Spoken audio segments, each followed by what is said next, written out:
Hello guys, welcome back two dot explain. അപ്പം ആദ്യം തന്നെ ഞാൻ എല്ലാവരോടും ക്ഷമ ചോദിക്കുകയാണ്. കാരണം എല്ലാവരും പറയുന്നുണ്ട് ഇങ്ങനെ നടന്നു ചെയ്യരുത്. എനിക്കറിയാം അത് ഭയങ്കര ഡിസ്റ്റർബൻസ് ആയിട്ടുള്ളൊരു കാര്യമാണ്. പക്ഷേ എനിക്കത് നോക്കട്ടെ, ഈ വീഡിയോയിലും ചിലപ്പോൾ നടന്നു തന്നെയായിരിക്കും നിങ്ങൾ കാണുന്നത്. ലൈക്ക് ഇല്ലെങ്കിൽ ഞാൻ വല്ല ഇമേജ് ആഡ് ചെയ്യാൻ പറ്റുമോ അങ്ങനെ വല്ലതും നോക്കട്ടെ. ഇമേജ് ആണെങ്കിൽ തന്നെ ഇമേജൊക്കെ ഇല്ലേ ആഡ് ചെയ്യാനും പറ്റത്തുള്ളൂ. അത് നോക്കട്ടെ, പറ്റുമെങ്കിൽ ഞാൻ ചെയ്യാൻ ശ്രമിക്കാം. ലൈക്ക് ഇങ്ങനെ നടന്ന് കാണുമ്പോൾ ഭയങ്കര ഡിസ്ട്രെസ്സാണെന്ന് എനിക്കറിയാം. ആൾക്കാർക്ക് ഇഷ്ടപ്പെടത്തില്ല എന്നറിയാം, എല്ലാവരും പറയുന്നുണ്ട്. പക്ഷേ എനിക്കിങ്ങനെ നടന്ന് ചെയ്യാതെ എന്തായാലും എക്സ്പ്ലെയിൻ ചെയ്യാൻ പറ്റത്തില്ല. പിന്നെ അല്ലാതെ എവിടുന്നേലും വീഡിയോയും ഇമേജൊക്കെ എടുത്തിട്ടുണ്ടെങ്കിൽ കോപ്പി റൈറ്റ് കിട്ടുന്നതുകൊണ്ടാണ് ഞാൻ അങ്ങനെയൊന്നും ചെയ്യാത്തത്. പിന്നെ ആക്ച്വലി ഞാൻ ഇത് ചുമ്മാ തുടങ്ങിയതായിരുന്നു. ഈ ഒരു ചാനൽ എനിക്ക് എനിക്ക് കുറച്ച് കോൺഫിഡൻസ് കിട്ടുമല്ലോ എന്ന് ഓർത്തു. എനിക്ക് എൻ്റെ എക്സ്പ്ലെയിനിങ് സ്കിൽസൊക്കെ ഇമ്പ്രൂവ് ചെയ്യാമല്ലോ. അപ്പം അതിനു വേണ്ടിയും ചുമ്മാ ഒരു ഇതായിട്ട് തുടങ്ങിയതാണ്, വലിയ കാര്യമായിട്ട് തുടങ്ങിയതല്ല. അപ്പം മെല്ലെ ഓരോ കാര്യം ഇമ്പ്രൂവ് ചെയ്ത് വരാമെന്ന് വിചാരിച്ചിട്ടാണ്. പിന്നെ മൈക്കൊന്നും എൻ്റെ കയ്യിലില്ല, സോ അതുകൊണ്ട് കൈ പിടിച്ചിട്ടല്ലാതെ ചെയ്യാനും പറ്റത്തില്ല ഫോണ്. ഇതിലെ സൗണ്ട് കേൾക്കത്തില്ല, പിന്നെ സൗണ്ടിൻ്റെ പ്രോബ്ലംസും ഉണ്ടാകും. അതുകൊണ്ട് ആദ്യം തന്നെ ക്ഷമ ചോദിക്കുന്നു. നമുക്ക് വീഡിയോയിലോട്ട് കിടക്കാം. അപ്പം ഇന്നത്തെ വീഡിയോ എന്താണെന്ന് വെച്ചാൽ, ബിഗ് ബാങ്ങിന് മുമ്പ് എന്ത് എന്ന് എല്ലാവരും ചോദിക്കുന്ന ഒരു ചോദ്യമാണ്. ഇപ്പം നിരീശ്വരവാദികളാണേലും ഈശ്വരവിശ്വാസികളാണേലും ആർക്കാണേലും സംശയം ഉണ്ടാകുന്നൊരു കാര്യമാണ് ബിഗ് ബാങ്ങിന് മുമ്പ് എന്തെന്ന് ചോദിക്കുന്നത്. ബിഗ് ബാങ് എങ്ങനെ ഉണ്ടായെന്നുള്ള ഉള്ളൊരു ചോദ്യമല്ല ഇത്. ബിഗ് ബാങ്ങിന് മുമ്പ് എന്ത് എന്നൊരു ചോദ്യം.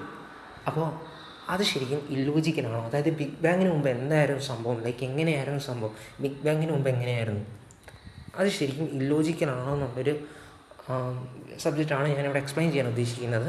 അപ്പം ഞാൻ വീഡിയോ റെക്കോർഡ് ചെയ്യുന്നതൊക്കെ അത് കട്ടായിപ്പോയി. പിന്നെ ഒന്നുകൂടെ ഇത് ആഡ് ചെയ്തിട്ടുള്ള വീഡിയോ ആയിരിക്കും. സോ അതിൻ്റെ ഇടയ്ക്ക് എന്തെങ്കിലും ഇത് വരുമ്പം ക്ഷമിക്കണം. മർജ് ചെയ്യുമ്പോൾ എന്തെങ്കിലും വിഷയം ഉണ്ടെങ്കിൽ ക്ഷമിക്കണം.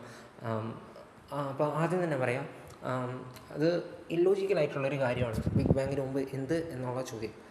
കാരണം എന്തുകൊണ്ടാണെന്ന് വെച്ചാൽ, അതിന് നമ്മൾ സമയം എന്താണെന്ന് മനസ്സിലാക്കണം. ഫിസിക്കലി സമയത്തെ അതായത് ഫിസിക്സിൻ്റെ കണ്ണിൽ സമയത്തിനെ ഒരു ഡൈമെൻഷനായിട്ടാണ് കണക്കാക്കുന്നത്. നമ്മൾ ആദ്യം തന്നെ മനസ്സിലാക്കേണ്ട ഒരു കാര്യം, നമ്മൾ ഇന്നലെ എന്ത്, നാളെ എന്ത്, അങ്ങനെയൊക്കെ നമുക്ക് ചോദിക്കണമെങ്കിൽ സമയം വേണം. സമയമില്ലായിരുന്നെങ്കിൽ ഇന്നലെ എന്നുള്ളൊരു ചോദ്യത്തിന് ഇപ്പം ചോദിക്കുമ്പോൾ ഇന്നലെ എന്ന് പറഞ്ഞൊരു സംഭവം നമ്മൾ കടന്നുപോയി, നമ്മൾ ടൈമിലൂടെ ട്രാവൽ ചെയ്ത് വരലാണ്. ഇന്നലെ കഴിഞ്ഞു പോയി. നമുക്കിപ്പം നോക്കുമ്പോൾ ഇന്നലെ എന്ന് പറഞ്ഞൊരു സംഭവമില്ല, നമ്മുടെ ഒരു മെമ്മറി മാത്രമാണ്. ആ ഇന്നലെയെന്ന് നമുക്ക് പറയാൻ സാധിക്കുന്ന സമയം ഉള്ളതുകൊണ്ടാണ്.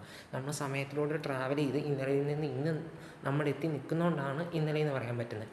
സമയമില്ലായിരുന്നെങ്കിൽ ഇന്നലെ എന്ന ചോദ്യം ഒരിക്കലും പോസിബിളല്ല. സമയമുണ്ടെങ്കിൽ മാത്രമേ ഇന്നലെ എന്നുള്ളൊരു ചോദ്യം പോസിബിളാകും. പിന്നെ ഫിസിക്സിൽ അറിയേണ്ട ഒരു കാര്യമാണ്, അതായത് ആൽബർട്ട് ഐൻസ്റ്റീൻ തന്നെ ഫിസിക്സിൽ കൊണ്ടുവന്ന ഒരു സംഭവമാണ്. ഐസക് ന്യൂട്ടൺ ഉള്ള സമയത്ത് പറഞ്ഞുകൊണ്ടിരുന്നത് ടൈം ആബ്സല്യൂട്ടാണ് എന്നായിരുന്നു പറഞ്ഞുകൊണ്ടിരുന്നത്. പക്ഷേ ആൽബർട്ട് ഐൻസ്റ്റീൻ അത് തിരുത്തി, ടൈം ആബ്സല്യൂട്ടല്ല, ടൈം റിലേറ്റീവാണ്. മാസ് കൂടിയ വസ്തുക്കൾക്കടുത്തും പിന്നെ ഭയങ്കര വേഗത്തിൽ സഞ്ചരിക്കുന്ന സമയത്തും സമയം സ്ലോ ആകും, സമയം കുറച്ച് മെല്ലെ ആയിരിക്കും സഞ്ചരിക്കുക. അതുകൊണ്ടാണ് ഇൻട്രസ്റ്റെല്ലാർ സിനിമയിലൊക്കെ നമുക്ക് അങ്ങനെ ഒരു പ്രതിഭാസം കാണാൻ സാധിച്ചത്. അപ്പം സമയം റിലേറ്റീവായിട്ടാണ് പെർഫോം ചെയ്യുന്നത്. അതുമാത്രമല്ല, സമയം ശരിക്കും ഒരു ഡൈമെൻഷനും കൂടിയാണ്. പലർക്കും അത് അംഗീകരിക്കാൻ ബുദ്ധിമുട്ടുണ്ടാകും. സമയമോ, അതെങ്ങനെ ഡൈമെൻഷനാകുന്നത്? ഞാൻ പഠിച്ചിട്ടുള്ള spatial dimension length, breadth, height അങ്ങനെയല്ലേ എന്ന് ചിന്തിക്കുന്നുണ്ടാവും. സ്പേഷ്യൽ ഡൈമെൻഷൻ അത് മൂന്നെണ്ണേ ഉള്ളൂ, ലെങ്ത്, ബ്രെഡ്ത്ത്, ഹൈറ്റ്. പക്ഷേ സ്പേസ്, ടൈം ഇത് രണ്ടും വ്യത്യസ്തമായ ഒന്നല്ല. സ്പേസും ടൈമും റിലേറ്റഡ് ആണ്. സ്പേസ് ഉണ്ടെങ്കിലോ സമയമുള്ളൂ, സമയം ഉണ്ടെങ്കിലോ സ്പേസ് ഉള്ളൂ. രണ്ടും റിലേറ്റഡ് ആണ്, രണ്ടും ഒന്നായി. സ്പേസ് ടൈം എന്നൊരു സംഭവമേ ഈ ലോകത്തുള്ളൂ, സ്പേസ് മാത്രമായിട്ടൊന്നുമില്ല. ഇപ്പോൾ സമയം എന്ന് പറയുമ്പോൾ നമുക്കിങ്ങനെ ഫിസിക്കലി ഒരു ഡൈമെൻഷനായിട്ട് പറയുന്നു, ഫിസിക്സിൻ്റെ കണ്ണിൽ ഡൈമെൻഷനായി പറയുന്നു. ശരിക്കും സമയം എന്താകാം? നമ്മൾ മെഷർ ചെയ്യാൻ വേണ്ടി ആദ്യം പെൻഡുലം ക്ലോക്ക് വന്നു. അപ്പം അത് പെൻഡുലം ആടുന്നതനുസരിച്ച് അത് മെഷർ ചെയ്യാൻ തുടങ്ങി. അങ്ങനെ പല രീതിയിൽ നമ്മൾ സമയം മെഷർ ചെയ്യും. പക്ഷേ ആക്ച്വലി സമയം എന്താ? അതൊരു നമുക്കിങ്ങനെ എന്നാ പറയണ്ടേ, ഫിസിക്കലി നമുക്ക് കാണിച്ചു തരാൻ പറ്റുന്നൊരു സംഭവം ഒന്നുമല്ല. അതുകൊണ്ടാണ് നമുക്കിങ്ങനെ സംശയം വരുന്നത്. ആക്ച്വലി സ്പേസ് എക്സ്പാൻഡ് ചെയ്യുന്നു. ഇങ്ങനെ ഓരോ എക്സ്പാൻഷൻ്റെ സമയത്ത് സ്പേസ് ഇങ്ങനെ എക്സ്പാൻഡ് ചെയ്തുകൊണ്ടിരിക്കുന്നതാണ് ബിഗ് ബാങ് തിയറി തന്നെ. ബിഗ് ബാങ് എന്ന് വെച്ചാൽ പൊതുവേ ആൾക്കാരുടെ ഒരു തെറ്റിദ്ധാരണയായിരിക്കും ബിഗ് ബാങ് എന്ന് പറയുമ്പോൾ ഒരു പൊട്ടിത്തെറിയാണുള്ളത്. ആക്ച്വലി ബിഗ് ബാങ് എന്ന് പറയുമ്പോൾ ഒരു പൊട്ടിത്തെറിയല്ല, അതൊരു പോയിന്റിൽ നിന്ന് യൂണിവേഴ്സ് ഡൈവേർജ് ചെയ്ത് വരുവാണെങ്കിൽ, ഐ മീൻ എക്സ്പാൻഡ് ചെയ്ത് വരുവാണെങ്കിൽ, ലൈക്ക് ആ ഒരു തിയറിനെയാണ് ബിഗ് ബാങ് എന്ന് പറയുന്നത്. അതായത് ഒരു പോയിന്റ് ഉണ്ടായിരുന്നു, അവിടെ നിന്ന് യൂണിവേഴ്സ് എക്സ്പാൻഡ് ആയി വരുവാണ് ചെയ്യുന്നത്. ഇപ്പോഴും എക്സ്പാൻഡിങ് ആണ്. സോ ആ എക്സ്പാൻഡ് ചെയ്ത് പോയിക്കൊണ്ടിരിക്കുമ്പോൾ സമയം കൂടുന്നു. ഇല്ലെങ്കിൽ എൻട്രോപ്പി കൂടുമ്പോൾ സമയം കൂടിക്കൊണ്ടിരിക്കുന്നു. എൻട്രോപ്പി എന്താണെന്ന് ഞാൻ വേണമെങ്കിൽ വേറൊരു വീഡിയോയിൽ ചെയ്യാം, എൻട്രോപ്പി എന്താണെന്ന് ഉദ്ദേശിക്കുന്നതെന്ന്. എൻട്രോപ്പി കൂടിക്കൊണ്ടിരിക്കുമ്പോൾ സമയം കൂടുന്നു, അല്ല സമയം പോയിക്കൊണ്ടിരിക്കുന്നു എന്ന് നമ്മൾ പറയും. ഇതൊക്കെ റിലേറ്റഡ് ആണ്, അല്ലാതെ സമയം മാത്രമായിട്ടൊരു കോൺസെപ്റ്റ് ഇല്ല. സ്പേസ് ഉണ്ടെങ്കിലോ ടൈമുള്ളൂ, അത് നമ്മൾ മനസ്സിലാക്കുക. അപ്പം ഈ ബിഗ് ബാങ് തിയറി എന്നാ പറയണ്ടേ, അതിന് ബിഗ് ബാങ് എന്ന പേര് വരാൻ കാരണം ഒരു ശാസ്ത്രജ്ഞനുണ്ടായിരുന്നു. അദ്ദേഹം ഓൾറെഡി എക്സിസ്റ്റിംഗ് യൂണിവേഴ്സിൽ വിശ്വസിച്ചുകൊണ്ടിരുന്ന ഒരാളായിരുന്നു. അപ്പം പെട്ടെന്ന് ഇങ്ങനൊരു തിയറി വന്നപ്പം, ഓൾറെഡി എക്സിസ്റ്റിംഗ് യൂണിവേഴ്സ് എന്നുള്ളത് തിയറി അല്ല, ഹൈപ്പോത്തിസിസ് ആണ്. അപ്പം ബിഗ് ബാങ് എന്ന് പറഞ്ഞൊരു കോൺസെപ്റ്റ് വന്നപ്പം, ബിഗ് ബാങ് എന്നല്ല പേരപ്പം ഈ കോൺസെപ്റ്റ് പറഞ്ഞപ്പോൾ അയാൾ പറഞ്ഞു, ഞാൻ വിചാരിക്കുന്നില്ല ഇതുപോലൊരു പൊട്ടിത്തെറി, ഇല്ലെങ്കിൽ ഇതുപോലൊരു ബിഗ് ബാങ്ങിലൂടെ ലോകം ഉണ്ടായിന്ന്. സോ അങ്ങനെയാണ് ആൾക്കാർ പൊട്ടിത്തെറിയിലൂടെയാണ് ലോകം ഉണ്ടായെന്ന് പറയുന്നത്. ബിഗ് ബാങ്ങിൻ്റെ മീനിങ് പൊട്ടിത്തെറി ആയിരുന്നു, പക്ഷേ ശരിക്കും പൊട്ടിത്തെറിയല്ല, അതൊരു എക്സ്പാൻഷനാണ്, ഒരു പോയിന്റ് എന്നുള്ള എക്സ്പാൻഷനാണ്. സോ ബിഗ് ബാങ് തിയറി പറയുന്ന പ്രകാരം, അപ്പോൾ ആദ്യം ലൈക്ക് ഇപ്പോൾ ഒരു എക്സ്പാൻഡ് ചെയ്ത് നിൽക്കുന്ന സിറ്റുവേഷനിലാണെങ്കിൽ ആദ്യം ലൈക്ക് റിവേഴ്സായി ചിന്തിച്ച് വരുവാണെങ്കിൽ, എന്നാ നമ്മുടെ യൂണിവേഴ്സ് ഒരു പോയിന്റിലായിരുന്നു ഉണ്ടായിരുന്നത്, അവിടെ നിന്ന് എക്സ്പാൻഡ് ചെയ്ത് വരുവാണ് ചെയ്യുന്നത്.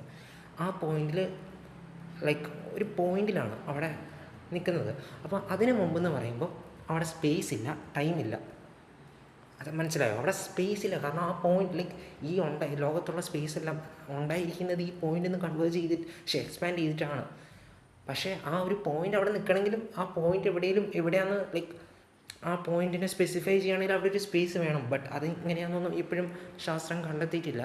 അതിൻ്റെ ഗവേഷണങ്ങൾ ആ സിംഗുലാരിറ്റിയിൽ ഇല്ല, ആ പോയിന്റിൽ ഉള്ള കാര്യങ്ങൾ കണ്ടെത്താൻ വേണ്ടി സ്ട്രിങ് തിയറി മോർ ഡെവലപ്പായി വരണം. അതൊക്കെ ശാസ്ത്രശാഖ വികസിച്ചുകൊണ്ടിരിക്കുകയാണ്, ഇപ്പോഴും കണ്ടെത്തിയിട്ടില്ല. ബട്ട് ആ പോയിന്റിൽ നിന്നാണ് എക്സ്പാൻഡ് ചെയ്തെങ്കിൽ ആ പോയിന്റിൽ അവിടെ സ്പേസ് ഇല്ല. ലൈക്ക് ആ പോയിന്റിന് മുമ്പ് എന്ന് പറയുമ്പോൾ അവിടെ ഒരു സ്പേസ് ഇല്ല. സ്പേസ് ഉണ്ടെങ്കിൽ സമയമുള്ളൂ.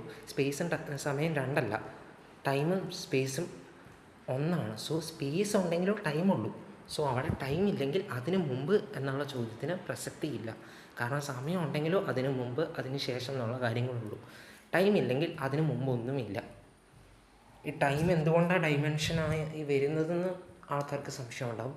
അതും ഞാൻ വേണമെങ്കിൽ വേറൊരു വീഡിയോയിൽ തന്നെ ചെയ്യാവുന്നതാണ്. അപ്പം ഇന്നത്തെ വീഡിയോ ഇത്രയേ ഉള്ളൂ. ബിഗ് ബാങ്ങിന് മുമ്പ് എന്തെന്ന് ചോദിക്കുന്നത് ആക്ച്വലി ലോജിക്കലായുള്ളൊരു ക്വസ്റ്റ്യനാണ്. അതെങ്ങനെ എക്സ്പാൻഡ് ചെയ്ത് വന്നു, അങ്ങനെയുള്ള ക്വസ്റ്റ്യൻസൊക്കെ വേണമെങ്കിൽ നമുക്ക് റേസ് ചെയ്യാം. Actually net energy of universe 0 ആണ്. അതായത് എല്ലാ പോസിറ്റീവ് എനർജിയും എല്ലാ നെഗറ്റീവ് എനർജിയും കൂടെ ചേർന്ന് നോക്കുമ്പോൾ 0 ആണ് യൂണിവേഴ്സിൻ്റെ എനർജി. സോ ഒന്നുമില്ലായ്മയിൽ നിന്നുണ്ടായെന്ന് പറയാം. പക്ഷെ അത് എങ്ങനെ ഉണ്ടായെന്നുള്ളത് ലൈക്ക് അതാർക്കും അറിയില്ല, അത് ഇതുവരെ കണ്ടുപിടിച്ചിട്ടില്ല. നെറ്റ് എനർജി എന്തായാലും 0 ആണ്. കാരണം പോസിറ്റീവ് എനർജി നമുക്കറിയാം. പിന്നെ ലൈക്ക് സാധാരണ നമ്മൾ പറയുന്ന energy, positive energy negative energy എന്ന് പറയുന്നത് ഈ പാരാസൈക്കോളജിയിലുള്ളതല്ല കേട്ടോ. എല്ലാത്തിലുള്ള എനർജിയും പിന്നെ ഈ ഗ്രാവിറ്റേഷണൽ പൊട്ടൻഷ്യൽ എനർജി അതൊക്കെ നെഗറ്റീവായിരിക്കും. കൈനറ്റിക് എനർജി പോസിറ്റീവായിരിക്കും, നമ്മൾ സ്കൂളിൽ പഠിച്ചിട്ടില്ലേ. അപ്പം ഈ പൊട്ടൻഷ്യൽ എനർജിയൊക്കെ പൊതുവെ നെഗറ്റീവായിരിക്കും. ഗ്രാവിറ്റേഷണൽ പൊട്ടൻഷ്യൽ എനർജിയൊക്കെ നെഗറ്റീവാന്ന് പറഞ്ഞ് പഠിച്ചിട്ടില്ലേ. Kinetic energy പോസിറ്റീവായിരിക്കും. അപ്പം അങ്ങനെ പോസിറ്റീവ് എനർജി നെഗറ്റീവ് എനർജിയും ഉണ്ട്. ഇതെല്ലാം കൂടെ ക്യാൻസൽ ചെയ്ത് വരുമ്പം net energy of the universe 0 ആണ്. അപ്പം ഈ ഇവിടെയുള്ള മാറ്ററും എനർജിയാണുള്ളത്. രണ്ടും ഒന്നിൻ്റെ തന്നെ വേറെ വേറെ ഫോമാണ്. അതും E=mc² എന്നുള്ള ഐൻസ്റ്റീൻ്റെ ഇക്വേഷനിലൂടെ ഐൻസ്റ്റീൻ പ്രൂവ് ചെയ്തതാണ്.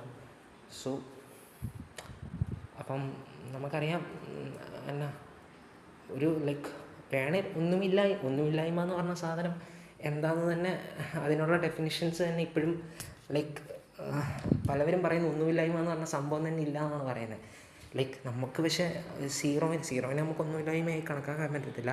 പക്ഷെ അങ്ങനെ കണക്കാക്കുകയെങ്കിൽ തന്നെ നമ്മുടെ യൂണിവേഴ്സ് ഇപ്പോഴും ഒരു 0 ആണ്.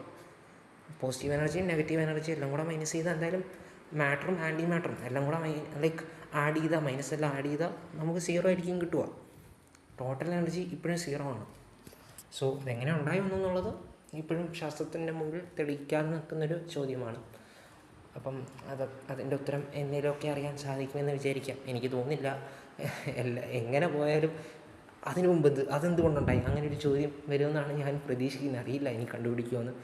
അപ്പം ഓക്കെ ഗൈസ്, താങ്ക് യു. ഇന്നത്തെ വീഡിയോ ഇത്രയും ഉണ്ടായിരുന്നു.